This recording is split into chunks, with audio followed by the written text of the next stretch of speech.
In this lesson, we're going to learn the parts of the body. Your head is known as your mahunga. Your neck is your kaki.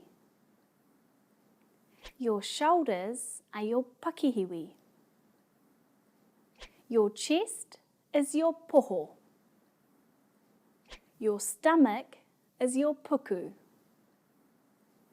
Your arms are called ringaringa, or just ringa if you don't have much time. Your back is your tuara. Your hips are hope. Your legs are waiwai. Your knees are pona. Your feet are koikara. We have a waiata or song that can help you learn the parts of the body. Tēnā, karawhiua, give it a go.